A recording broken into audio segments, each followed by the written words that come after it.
Hi guys, good morning. Pasyal-pasyal lang ko yung upo ni Saldi. Medyo ano siya, delay yung pataba, naninilaw. Kasi nga nung unang pinatabaan niya yan, parang namarako yung iba. So ngayon pa lang naulit. Ayan, sinaksakan niya kahapon. Pero may mga bunga na to eh. Malapit nang maghalaw-halaw dyan. Ayun, dami. Oh.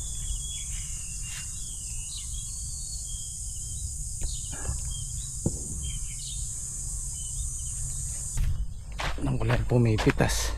Pitas ni Don ngayon eh.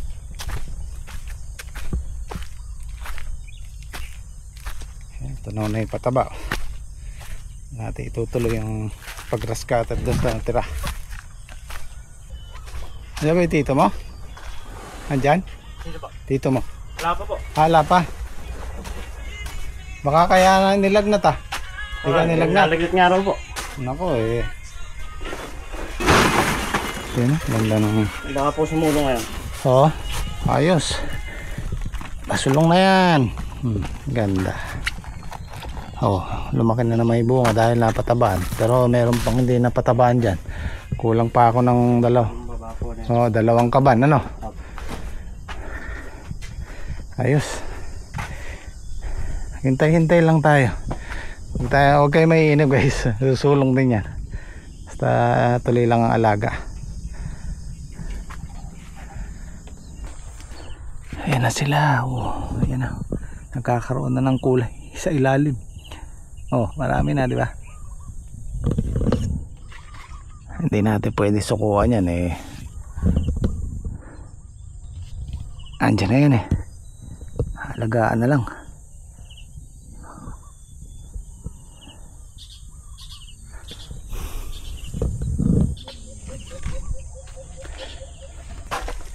So baka pag hindi nakalusong si Don, kailangan natin silang tulungang pumitas, baka hindi mayari. Sama daw ang pakiramdam eh.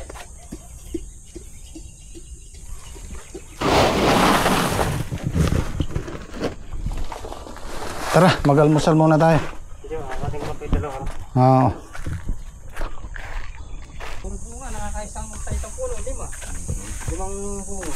Talagtagin kasi lang. Baka hindi makalusong si Don. Hindi po, nilalagnat po. Nilagnat. Si Justin lang po namimilis mag-isa. Oo. Eh, nagpakuha daw yata ng ano kay Saldi. Dapat ka ako si Tony. Ay, ala nga eh. Kahapon di rin lumusong. Hindi sila nagsisi. Paano kaya? Eh, pag wala sila nakuha, obligado natin silang tulungan. Sayang yung talong. Susulong ka naman daw yata. Taran! Wala. Hindi, si... Birthday.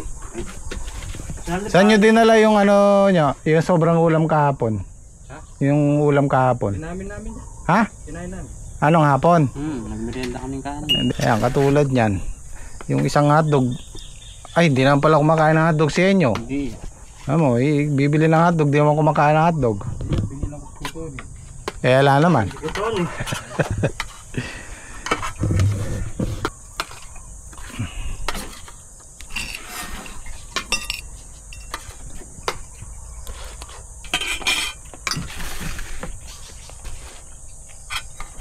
Thank you. Makan ka na.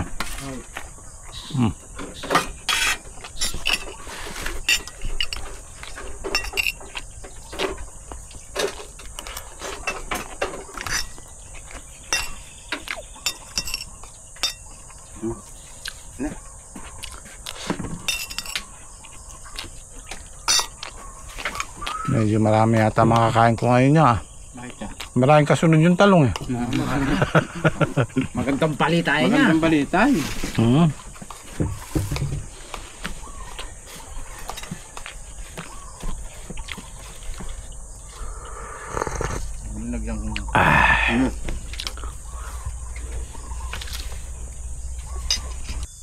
Ito guys, curious lang ako. Curious lang ako tungkol sa buong universo natin. Likha ng Diyos. Meron akong isang tanong. Di ko kayang computein, baka sakali makompute nyo. Ano lang, out of curiosity lang. Paki-comment nyo sa baba. Okay, ito yun. Ang Earth natin ay isa lang sa 3.2 trillion planets sa isang galaxy, sa Milky Way. Tapos yung araw natin, yung tinatawag nating star, merong 2 billion star sa isang galaxy, sa Milky Way. Paano pa yun sa Andromeda? Tapos yung isang galaxy ay merong 2 trillion sa buong universo. So ito yung tanong ko, ilan kaya meron na kagaya ng Earth natin sa buong universe? Diba? Napakarami, hindi na mabilang. Kaya yung mga scientist, meron silang sinasabi na kung yung buhangin sa buong mundo dito sa Earth natin, pag samasamahin nyo, gano'ng karami ang buhangin. Pumunta ka sa isang beach, dumakot ka lang na isa, napakarami na yun. Gano'n pa kaya sa buong mundo? Pero hindi pa rin siya uubra sa dami ng stars sa buong universo. Diba? Naano lang ako, na-amaze lang ako sa likha ng Panginoon. Diba? Sobrang laki, sobrang dami. Hindi na kayang abutin ng utak ng tao. Ganun po ka powerful ang Diyos. Ayan po yung mga picture. Imagine natin yung bundok. Yung pinakamataas na bundok o yung pinakamalalaking bundok dito sa Earth. Tapos halimbawa, kaya mong hawakan sa kamay yung buong Earth. Yung bundok na yan, pag hinimas mo yung Earth, patag na patag siya, wala kang mararamdaman na lubak. Ganun siya kaliit pagka malayo.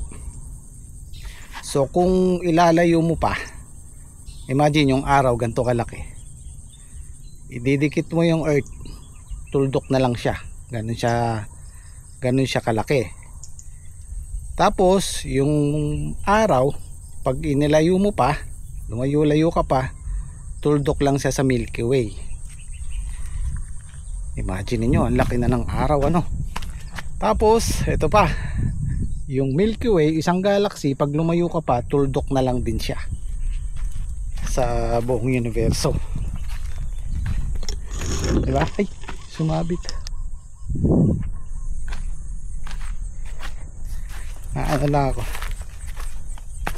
isa yan sa mga, pag nasa bahay ako nagpapahinga, isa yan sa mga pinapanood ko tungkol sa mga stars sa universe. Na-amaze ako. Kumbaga nare-relax din yung utak ko. May kasamang curiosity.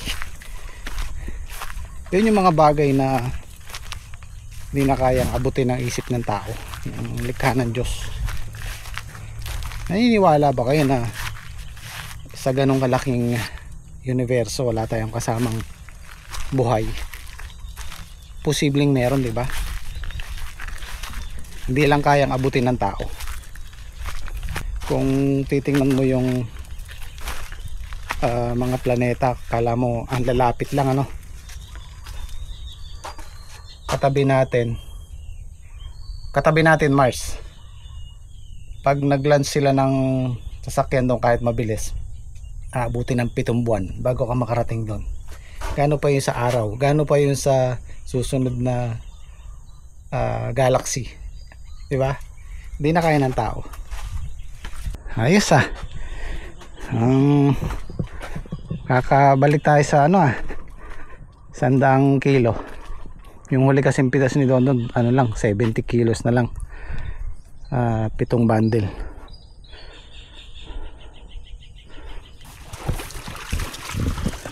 At least sumusulong. Pero yung huling pitas niya 7 na lang. Oh, 70 kilos na lang.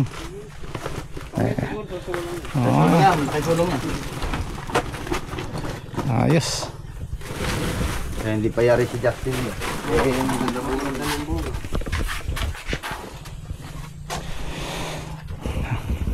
Alaga lang sa pataba.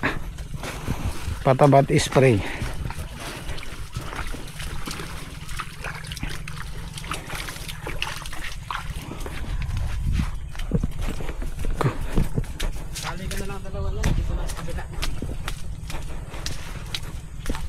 Madulas. Madulas. Oh.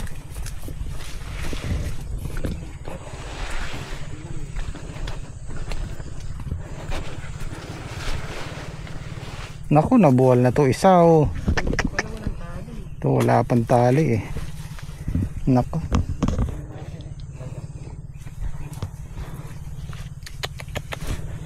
Ito na, nabuwal na. Hindi pa nalagyan ng ano to eh.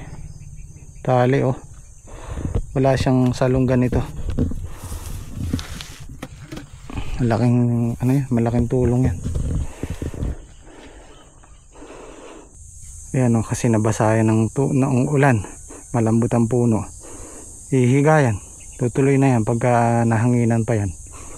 Hindi kagaya nito, diretso pa rin oh, kasi may ano, may tali. Ayan, napaka-importante nito eh.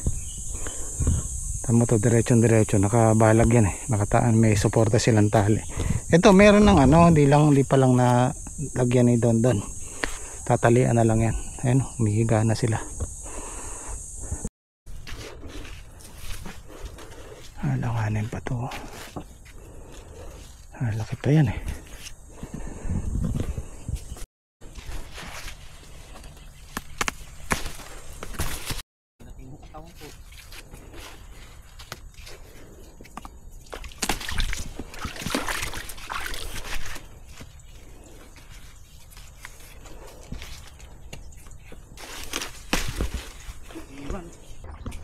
Yan o, bumalik yung dating bunga niya.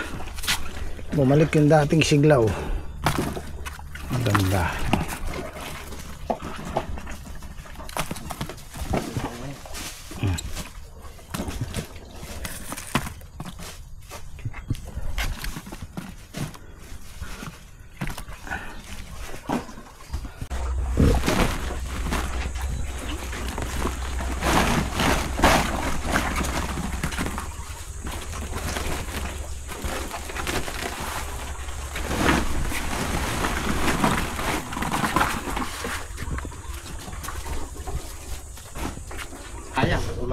Tudling pangaraw siya din kanina eh. Pag mag-isa lang siya, magtatagal talaga siya dyan.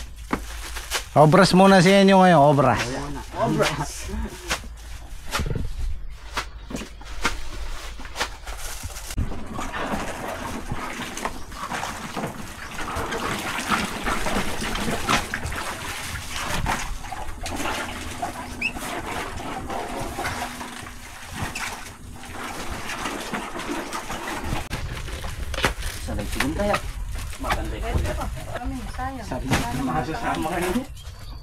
Hindi, ibukod mo yung kan. 170? Yan pa yata, sigunda pa yun.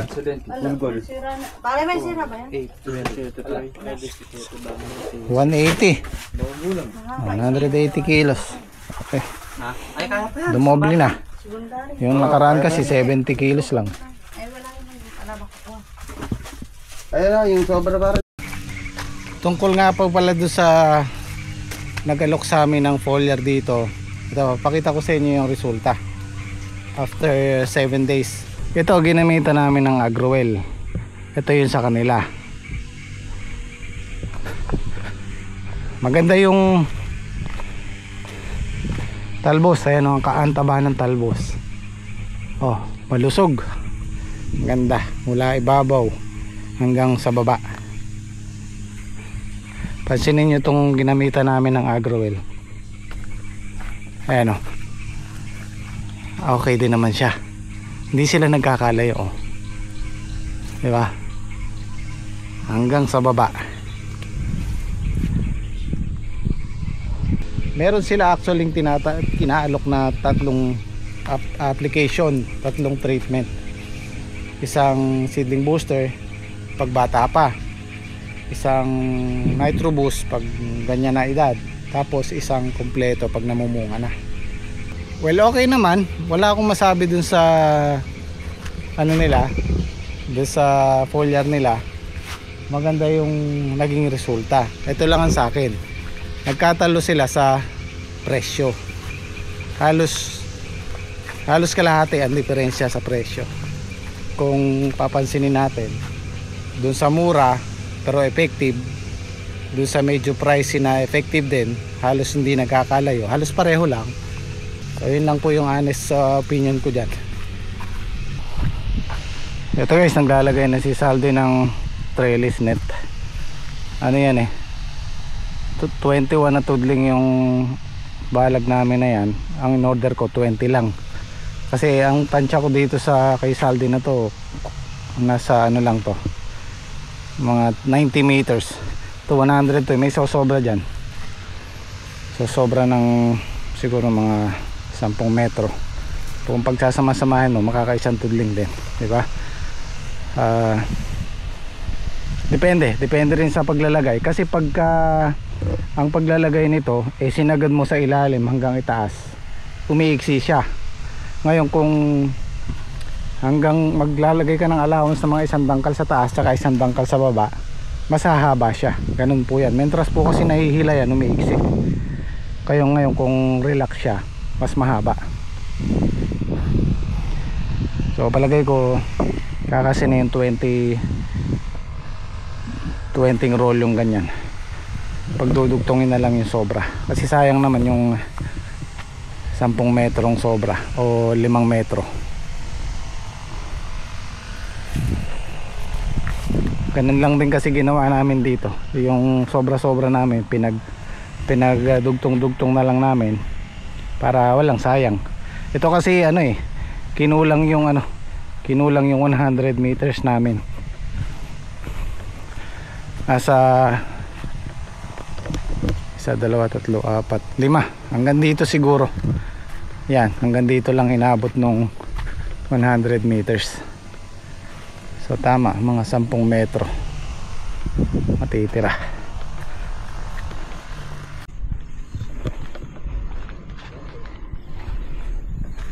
Yan na lang pala 1, 2, 3, 4, 5 tudling.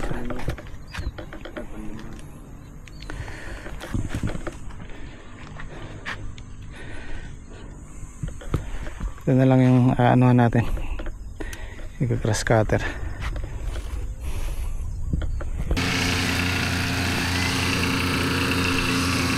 Okay na.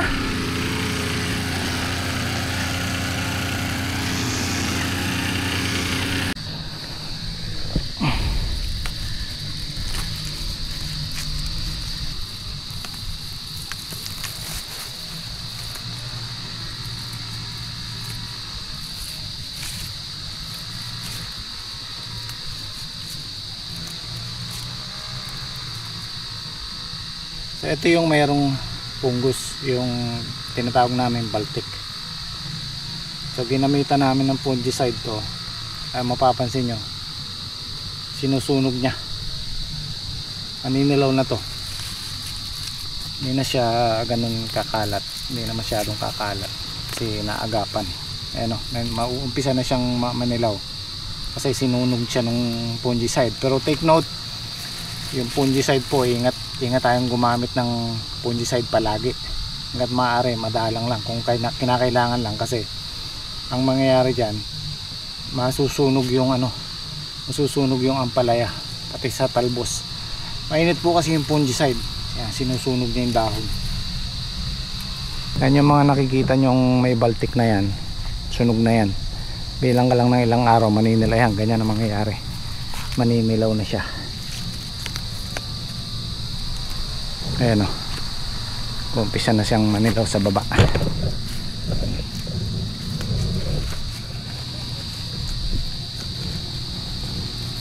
Ayan o, butas. Kanyang kainit ang fungicide.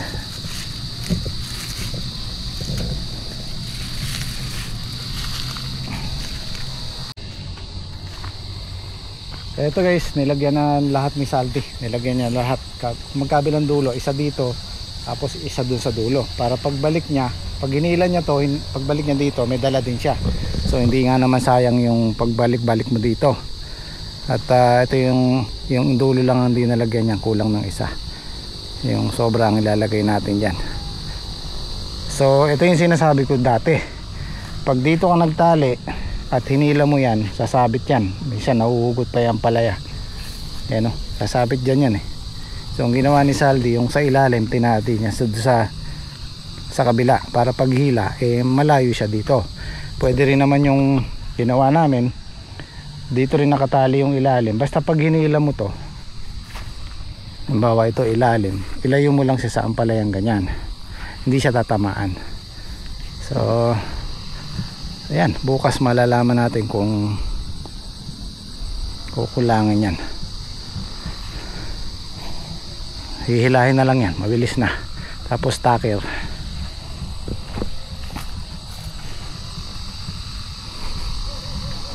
Yung tacker po ay suporta lang. Tatalian pa rin namin yan dito sa alambre para sigurado. Mabigat ang ampalay eh. Yan sa amin may tali na yun.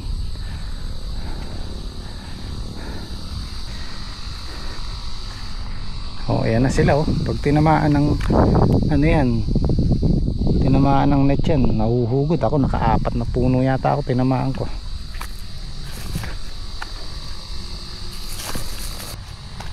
Tapos isa pang tip nga pala, ito daan to, dadaanan yan, walang tanim yan. So kailangan pag naglagay ka ng ply na to, diretso mo, wag mong puputulin dito, wag mong puputulin dyan, idiretso mo na lang, para pag naikadkad mo, itaker mo dito, itali mo, tsaka mo putulin. At least hihilahin mo na lang yung kasunod, kaysa dun sa puputulin mo tapos isusuot mo ulit dito sa kabila, matagal. So kailangan diretso lang siya para mabilis ang latag. Pinauna ko na yung gym squad. Kaya nandito ako, habang nandito ako, nakikita ko yung, kung napapansin nyo yan, wala nang tao dyan sa kubo. Kung matatakot ka, talagang iisipin mo bata siya na nakaupo sa lamesa. Ayan, nakapatong yung kamay niya sa lamesa. Ayan yung ulo niya, meron siyang parang naka ponytail, diba? Kanina nagulat ako eh, sabi ko siguro andyan yung anak ni Daki, kasi sinasama niya yung 5 years old eh. Naisip ko wala naman siya kasama kanina. So ito guys yung sinasabi ko, pag malayo ka at parang naranyan yung ulo ng bata, tapos ito yung naka-ponytail niya oh. Tapos meron siyang kamay dito, kanina malayo ako, ganyan ang tingin ko. Tapos yung shade niya puti, kala ko nakaputing t-shirt. Meron lang akong gustong idagdag. Nung nakaraan kasi naipaliwanag ko na nasabi ko sa vlog na pagdating sa pagtatanim, kagaya nila Saldi, yung mga labas gastos ate, yung gusto nilang gamitin, silang nasusunod, bibilin ko na lang. Totoo po yun. Kaya lang sabi ko nung nakaraan, eto totoo rin to, totoo rin tong sinabi ko nung nakaraan. Sabi ko sila nasusunod, pero pag nakikita kong tagilid, nakikita kong malulugi ako, tsaka ako magsasuggest sa kanila. Or minsan ako na yung bumibili ng gamot, ako na yung binibili ng pataba para suggest sa kanila, at yun ang gagamitin nila. Agaya nung una, si Daki, binalan ko ng, si Daki ang una, binalan ko ng triple 14. Okay naman ang resulta. Kasi yung talong, 6 na pitas hanggang 8, umatras pa. Dapat kalakasan na yan. Ngayon, bumili na ako ng, ako na nag-decide, bumili na ako ng triple 14 at pinagamit ko kay Don Don. Kaya makikita nyo, ang laki na sinulong ng talong. Yung huling pitas namin 70 kilos lang. Kanina naka 180 kilos, 100 kilos mahigit ang sinulong, di ba? So ganon, ganon po yung ibig ko sabihin. Pagka maganda yung halaman, sige, silang masusunod, bibili lang ako. Pero pagka tagilid, tsaka ako magsasuggest. O kung minsan ako na yung bibili ng kailangan gamitin sa pamamaraan ko. Kasi talo ko eh. Meron nga po nag-comment yan, shoutout po, maraming salamat. Ang sabi niya, kasi pagka nalugi ka, Sir Jim, ikaw lang, hindi sila kasama. Totoo po yun. Kasi ako yung magpipinance, ako yung nagpipinance. Pag nalugi yan, sa akin lang, ako lang, hindi sila kasama. Kasi sila kahit papaano nakakakuha, nakakasahod, I mean nakakabali. So yun lang po. At ako uuwi na. Yan, kita-kita tayo bukas sa Itchet.